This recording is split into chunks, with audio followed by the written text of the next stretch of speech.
El petróleo como el gran tesoro, como el gran promotor, como el gran interés en las decisiones que se han tomado durante los últimos, bueno, décadas y décadas y décadas y décadas en este mundo. Guerras, disputas, extracciones, extractivismo. Y ahora nos lo topamos nuevamente de frente y ya sin ningún tipo de pelo en la lengua por parte de Donald Trump, quien abiertamente y a pesar de todas las maromas que luego se aventaron algunos de decir no es por la democracia, no es por el narco, el propio Donald Trump lo dijo, las acciones en contra de Maduro, en contra de Venezuela, son por el petróleo. Voy a platicar al respecto con mi querido y admirado Epigmenio Ibarra, a quien siempre, por supuesto, le agradecemos que se encuentre en esta comunidad. Querido Epigmenio, ¿cómo estás? Muy bien, Jesús, muchas gracias por la invitación. Un privilegio estar contigo. No, hombre, el privilegio nuestro, querido.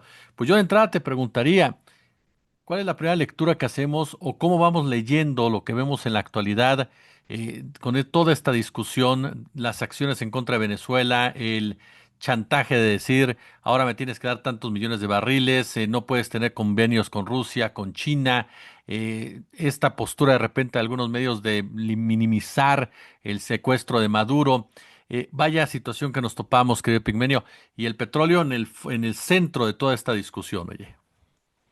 Fíjate, Jesús, que yo digo que este fue un crimen sin coartada. En general, las intervenciones norteamericanas han tenido siempre coartada. Se toman el cuidado de urdir una coartada. Cortés y Pizarro venían por el oro y para conseguir el oro masacraron a millones. Los Borbones urdieron la coartada. Dijeron, vamos a civilizar y evangelizar a los salvajes. Y se volvieron cómplices del genocidio. Los norteamericanos han usado distintas coartadas a lo largo de la historia reciente. El anticomunismo, la democracia, la seguridad nacional, las armas de destrucción masiva. Aquí hablaron del fentanilo un ratito, del cartel de los soles, que es una invención de una telenovela. No existe el tal cartel de los soles y tanto que ya lo borraron del expediente. Y luego, descarnada y brutalmente, Trump dijo, venimos por el petróleo, porque nos lo robaron. Y luego dijo, no nos lo robaron, se lo robaron a las grandes compañías petroleras. Y dijo una cosa aún más brutal. Esas compañías, we are going to run Venezuela. ¿Qué quiere decir run Venezuela? Gobernar Venezuela, dirigir, conducir Venezuela, manejar Venezuela. Y eso no le va a costar al pueblo norteamericano, dijo, porque lo van a pagar las grandes compañías petroleras. Entonces resulta que Trump se puso en el papel del corsario o del conquistador como Cortés y Pizarro no eran oficiales del ejército de la corona española, eran empresarios que venían por el oro y que le daban un quinto al rey. Trump puso al ejército más poderoso de la tierra al servicio de las grandes corporaciones estadounidenses. Y lo confesó. Y convirtió a Venezuela, o está tratando de convertirla, en una colonia. ¿Por qué? Porque su lenguaje tiene que ver con una doctrina decimonónica, surgida justo después de la independencia de los Estados Unidos y cuando perciben que su destino es ser imperio. Y deciden dos cosas: tomarse el litoral pacífico porque se dan cuenta de que no pueden ser imperio sin el litoral pacífico. Y entonces lanzan 3 columnas, una hacia California, otra hacia el centro de México y una más invade Veracruz. Eso hay que tenerlo presente. Entonces, el destino manifiesto se cumple a lo largo de 3 siglos, 2 siglos, ya casi 3, con intervenciones militares de los Estados Unidos, con golpes de Estado, con este golpe de mano, cierto, no tuvieron necesidad de desembarcar tropas terrestres en territorio venezolano.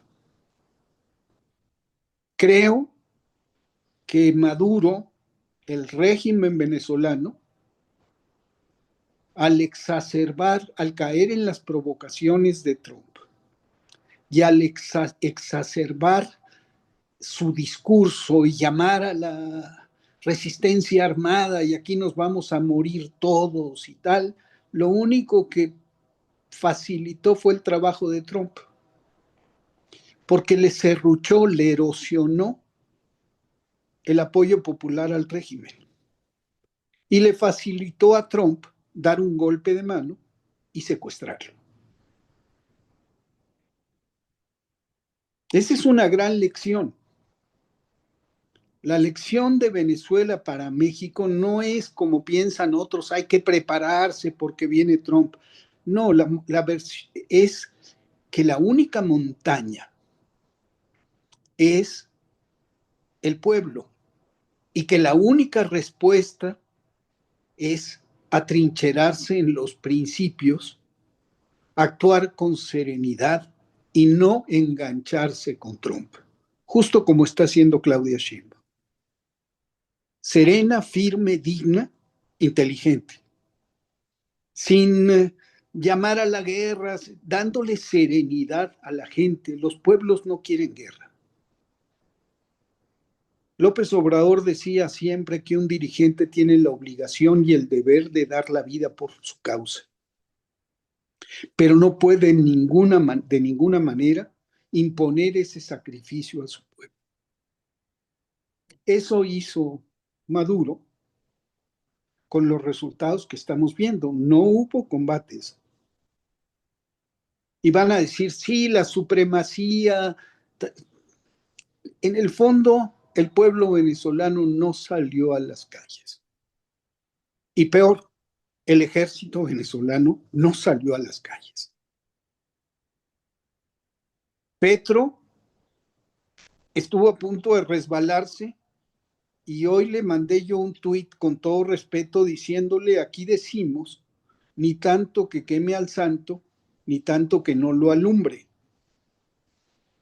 Vaya, distender el discurso, bajarle, plegarse a un discurso más sereno todavía. Hablarle a Trump, no estoy seguro, pero aceptar una invitación para ir a la Casa Blanca, no, hombre. López Obrador fue muy sabio, dijo, por ahora no le mando un abrazo. Y Claudia es más sabia también. No anda buscándolo. ¿Y va a hablar usted con Trump? No hace falta con Trump, menos es más. Y más en este momento. Porque le regalas, a mí me parece muy triste, porque muchos resaltan qué ánimo de Maduro saludando a sus guardianes. No, no les regalas ni una sonrisa, ni un Happy New Year. Yo pienso mucho, la ventaja de ser viejo es que uno ha vivido momentos tan oscuros como este. 1989 fue un año muy oscuro, porque los Estados Unidos invadieron Panamá. Redujeron a cenizas a uno de los barrios más populosos de la ciudad. No se sabe con precisión cuántos muertos hubo. Se habla de 3,000, de 7,000, de 10,000 personas. Hubo combates en la ciudad. Pero pienso, al ver a Maduro, que está muy cerca de Noriega y muy lejos de Allende. Y me siempre pienso también en que el anillo de seguridad de Maduro eran 32 combatientes cubanos. Y pienso en su discurso estridente y vamos a resistir y estamos listos para la guerra y lo agarraron en pijama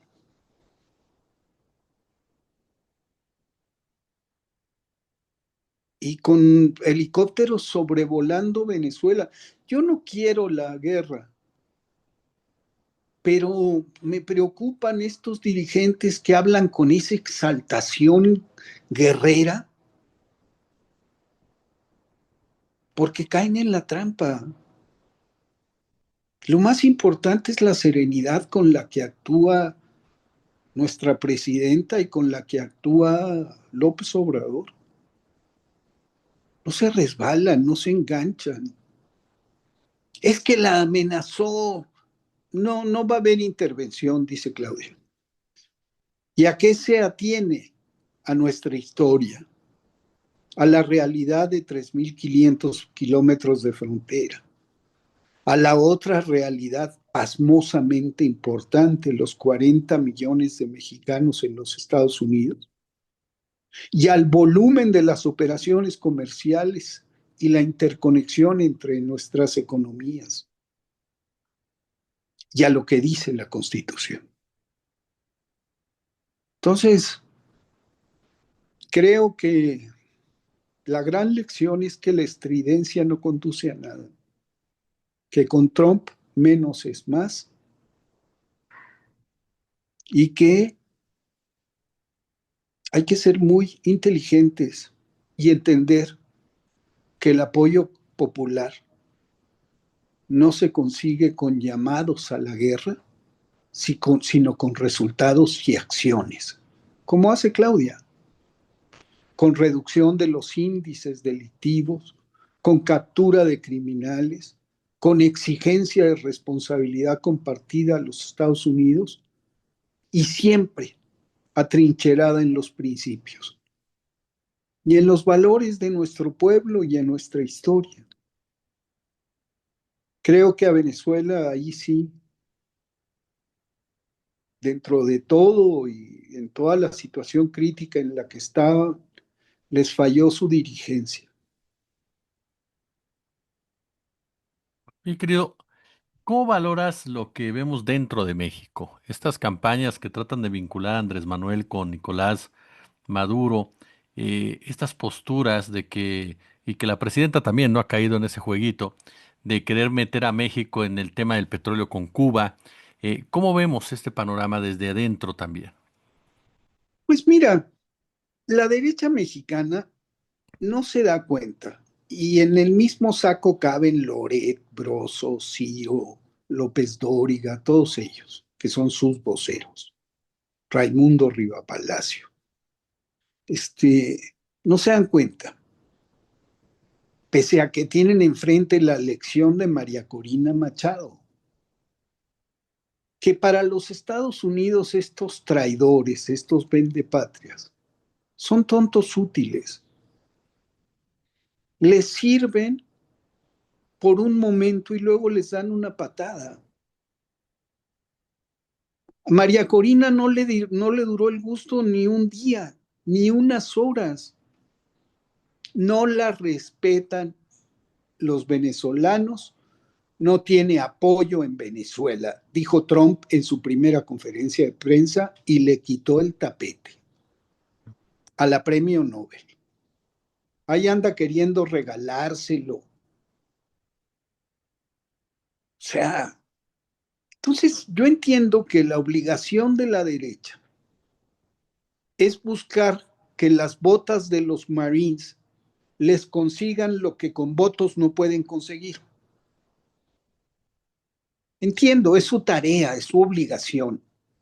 Están hechos pedazos, no tienen propuesta, no tienen ideas.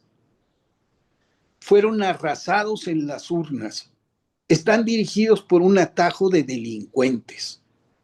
Romero, el jefe del cártel inmobiliario, Alito Moreno, por Dios,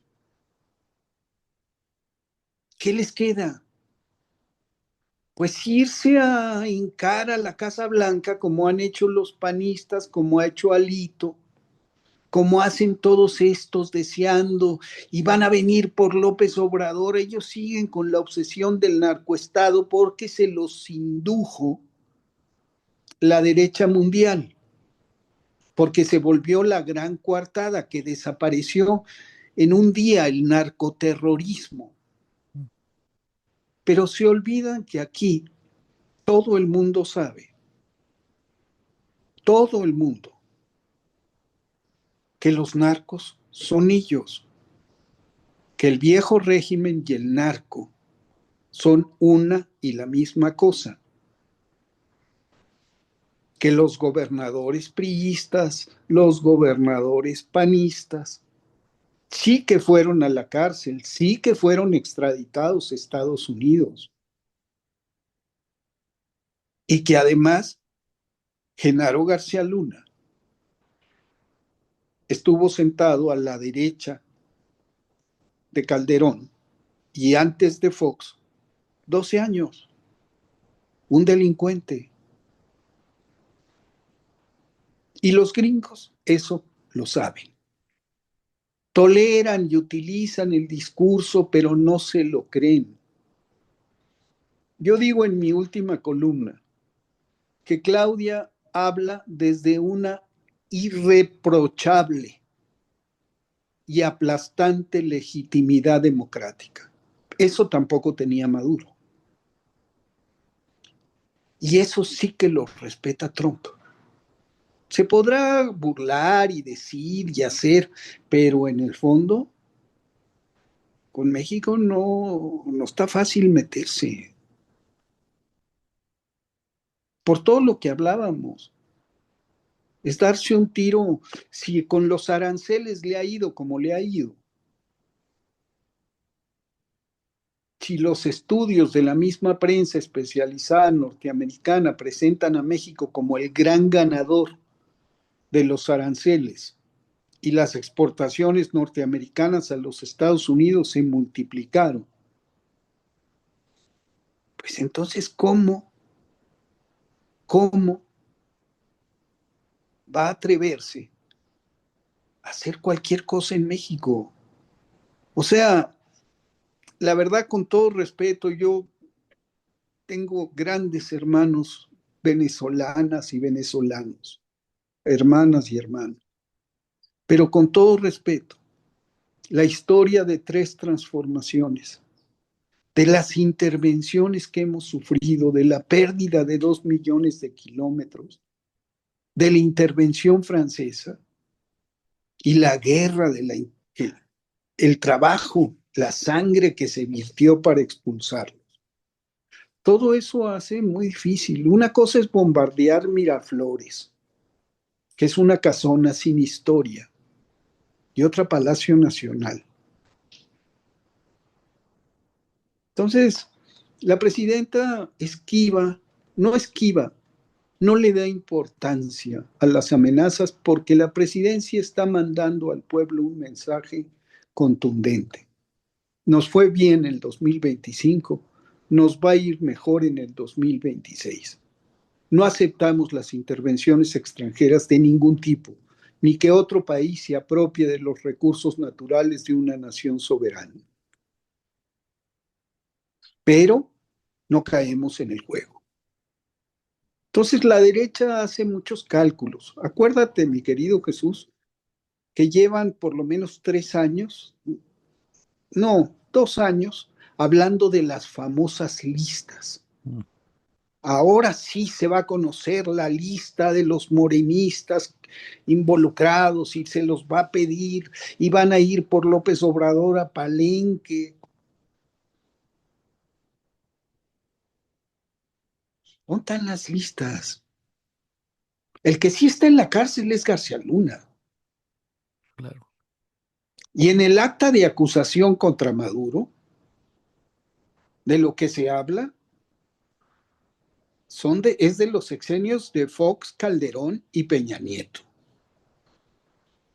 Hoy los resultados que dio la presidenta son brutalmente importantes. 380 toneladas de droga, 40,000 detenidos y una reducción del 40% en los homicidios culposos. Esos son hechos. Y 1 billón de pesos para 42 millones de mexicanos en programas sociales. La, la mejor defensa es el trabajo, y eso lo sabe Claudia Sheinbaum, y son los resultados. Y es el atenerse a nuestra historia y atrincherarse en los principios y en la Constitución. Y no caer en esto de aquí vamos a resistir hasta morir. No, no, no hace falta. Allá que tanto gritaron,